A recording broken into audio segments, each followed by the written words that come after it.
Spice Road hingga Gariopilon. Sejatinya kedatangan bangsa India paling awal ke Nusantara adalah Jawa dalam beberapa misi dalam kurun waktu yang lampau dan sangat lama. Persisnya adalah di zaman kuno. Kedatangan tersebut dalam beberapa alasan, yakni berupa perdagangan dan penyebaran agama Hindu dan Buddha. Lebih persisnya lagi pada masa Ramayana, jika kita mau merujuk pada referensi pemerintah soal hubungan paling awal Indonesia-India. Bahkan disebutkan bahwa kedekatan antara Indonesia dan India sangat dekat, sampai-sampai nama Indonesia sendiri berasal dari kata Latin yakni Indus, yang mana bermakna India. Kedatangan bangsa India di Maluku bisa dikatakan bersamaan dengan datangnya pula para saudagar Arab dan Cina. Tak bisa dipungkiri bahwa motivasi kedatangan mereka tentu saja adalah rempah-rempah. Ketiga bangsa yang hobi berlayar ini merupakan bangsa paling pertama yang bisa dikatakan sebagai tamu paling awal di Maluku. Namun jauh sebelum mereka itu datang, rempah-rempah pun telah dikenal luas. Meski tak pernah tahu bahwa Maluku itu berada di mana. Semisal orang Tionghoa, bahkan di dalam sejarah Raja-Raja Ming sekitar abad ke-16 sampai dengan tahun 1644, tercatat bahwa Maluku merupakan satu-satunya negara timur yang memproduksi cengkeh. Hal ini sejalan dengan berita Romawi tentang cengkeh yang disebut Gariopilon, merupakan tumbuhan sakti yang dikatakan berasal dari India. Hal ini mengindikasikan bahwa orang Eropa telah mengenal cengkeh sejak abad kedua Masehi. Rute perjalanan para saudagar India dalam perjalanan menuju Maluku dibagi atas dua kategori. Kategori yang pertama adalah dengan melakukan perjalanan besar-besaran dengan kapal sendiri, dan rute yang kedua adalah dengan pola pelayaran ikut serta dalam rombongan kafilah-kafilah apa saja yang mereka jumpai untuk berlayar. Rute pelayaran semacam inilah yang kemudian melahirkan istilah puitis yang bernama The Spice Route. Maluku saat itu diketahui sebagai satu-satunya kawasan penghasil rempah-rempah di seluruh dunia. Dengan Maluku Tengah sebagai pusat tanaman pala dan Maluku Utara sebagai pusat tanaman cengkeh. Kawasan-kawasan seperti Banda Neira, Ternate, Tidore, serta Makian adalah kawasan emas hitam tempat semua komoditi mahal tersebut berada tumbuh subur. India berguncang karena Babulah. Portugis sebagai bangsa Eropa kedua setelah Italia yang kemudian disusul Spanyol mengawali kedatangan mereka di Maluku melalui pijakan pertama mereka dari Ternate.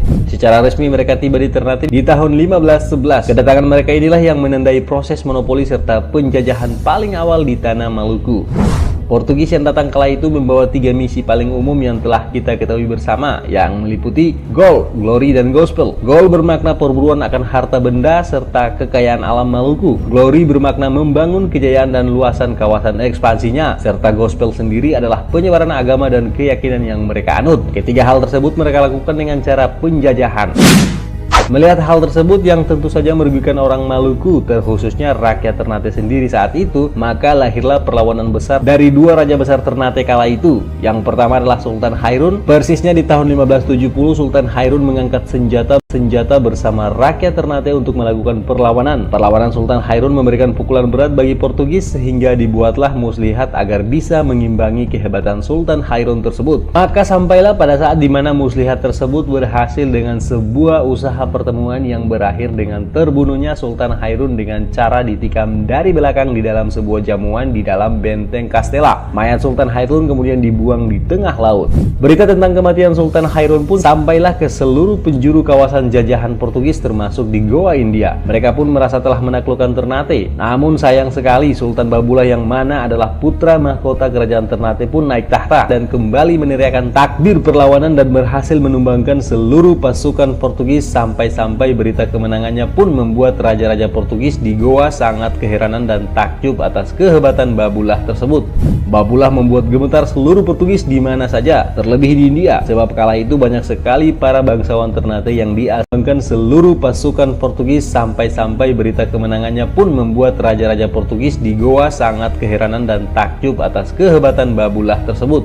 Babulah membuat gemetar seluruh Portugis di mana saja, terlebih di India, sebab kala itu banyak sekali para bangsawan Ternate yang diasingkan di India. Beberapa di antaranya seperti Raja Tabarigi, Bokinokila, dan beberapa abdi kerajaan lain yang dianggap membangkang terhadap Portugis ketika itu. Pengasingan raja-raja Ternate di Goa, India. Dalam perjalanan sejarah India Maluku bisa dikatakan bahwa Ternate lah satu-satunya daerah di Maluku yang sering melakukan aktivitas keluar masuk dengan India secara rutin. Hal itu dikarenakan Ternate dan India terlebih pada kawasan Goa di India merupakan kawasan yang sama-sama berada dalam wilayah kekuasaan Portugis, sehingga acap kali sering terjadi pembuangan para petinggi kerajaan Ternate yang dianggap melawan Portugis ke Goa India. Semisal ada Sultan Tabarigi yang dikabarkan sempat dibuang ke Goa India dan kemudian dipaksa untuk memeluk agama Kristen jika ingin mendapatkan kembali kekuasaannya di Ternate. Lalu ada satu-satunya ratu perempuan dari kerajaan Ternate atau diistilahkan Boki Sultanah atau Boki atau Sultanah. Beliau adalah Boki Nukila, yang mana saat itu namanya diabadikan sebagai nama sebuah alun-alun yang berada di pusat kota Ternate dengan nama Taman Nukila saat ini. Boki Nukila pun mendapat nasib serupa dengan Sultan Tabarigi sendiri. Ia dipaksa untuk memeluk kota Ternate dengan nama Taman Nukila saat ini. Boki Nukila pun mendapat nasib serupa dengan Sultan Tabarigi sendiri. Ia dipaksa untuk memeluk Katolik. Ia pun bahkan dinikahi oleh seorang bangsawan Portugis dikarenakan parasnya yang cantik dan penampilannya yang cerdas. Ia diberikan jabatan yang bagus selama berada di India. Namun informasi ini pun belum sepenuhnya benar sebab masih terdapat banyak sekali perbedaan keterangan dan referensi. Pertarungan pasukan Alifuru versus pasukan Gurkha. Banda Neira adalah alasan paling logis dan spektakuler melahirkan berbagai peperangan dan pemberontakan di masa lalunya. Semisal adalah Inggris melawan Belanda di tahun 1652 sampai dengan 1654. Hal ini berkaitan dengan keinginan Inggris untuk mengambil alih Pulau Banda Neira yang kaya dengan biji palanya.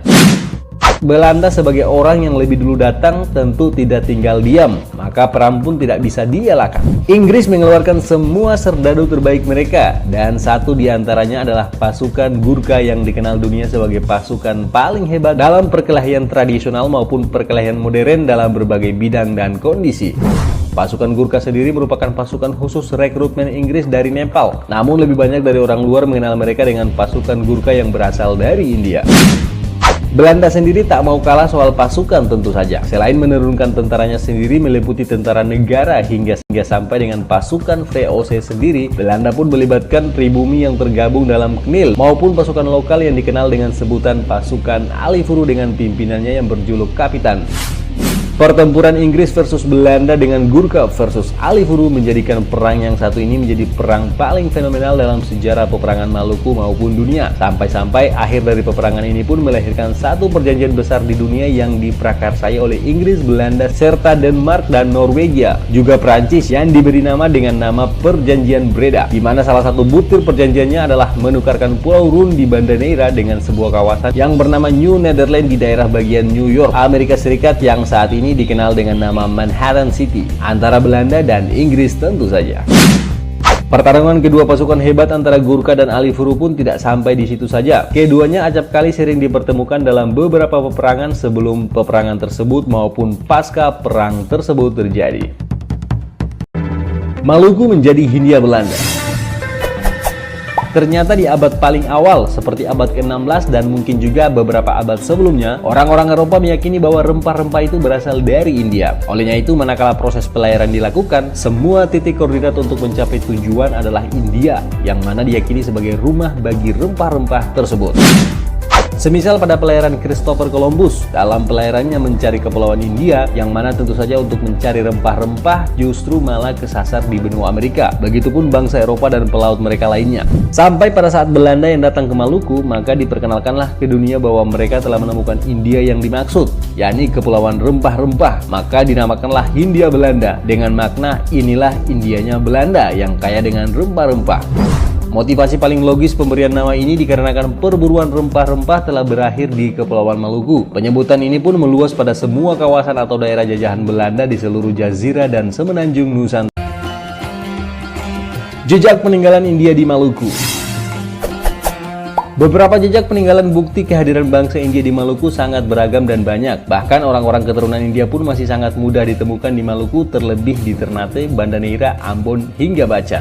Tentu sangat mudah mengenali mereka. Tampilan visual meliputi wajah, tinggi badan, dan kontur wajah jelas memperlihatkan bahwa mereka sangat khas dengan wajah-wajah dari India. Meski sudah terlihat agak tercampur dengan wajah-wajah orang lokal, dikarenakan perkawinan silang yang terjadi. Marga-marga India pun masih bisa kita dapati di Maluku dan sekitarnya. lainnya. Semisal marga Sharma, Bombay, Kapur, bahkan marga Kan pun masih bisa kita dapati di wilayah Maluku dan sekitarnya. Namun biasanya mereka tak lagi menggunakan marga-marga tersebut secara menyeluruh, hanya beberapa orang saja yang masih menggunakan marga-marga tersebut. Lalu ada semisal upacara adat yang masih dipengaruhi oleh kebudayaan India seperti dupa, sesajen, dan sebagainya. Bukti peninggalan pengaruh India di Maluku. Pengaruh kebudayaan India pun masih sampai pada soal Hindu-Buddha. Bahkan Raja Jailolo yang paling masyhur dan terbesar memiliki nama yang khas Hindu-Buddha atau India, yakni Kolano Katarabumi atau Katarabumi. Adapun nama beberapa tempat di Maluku dan India yang memiliki kesamaan, seperti nama sebuah kawasan di Pulau Makian yang bernama Malabar, sementara Malabar sendiri adalah sebuah nama kawasan di India. Ada pula nama sebuah pulau di Maluku yang bernama Moti, sementara di India pun ada kawasan yang sama pula yang bernama Moti. Hanya saja kawasan India tersebut saat ini telah berada pada wilayah teritori negara Pakistan, karena India telah dipecah menjadi beberapa negara belakangan hari. Bahkan di kawasan Moti, Panjabi, Pakistan ini terdapat sebuah situs masjid megah yang dibangun dan diberi nama Masjid Moti dalam ejaan Urdu. Masjid ini berada di dalam benteng Lahore, Pakistan dan dibangun sejak abad ke-17. Sementara jika melihat Moti di Maluku sendiri, meski adalah sebuah pulau kecil yang berada di belakang Pulau Tidore, Moti sejatinya memegang banyak peran penting dalam sejarah perjalanan Maluku, khususnya Maluku Utara sendiri. Moti diyakini sebagai tempat awal mula lahirnya kerajaan Jailolo yang kemudian hari pindah ke Halmahera. Makanya tak heran jika di Jailolo sendiri terdapat satu suku paling asli Halmahera yang bernama suku Motiloa atau lebih familiar disebut dengan nama suku Gamkonora. Yang mana konon diyakini nama Motiloa sendiri berasal dari nama Moti dari Pulau Moti sendiri.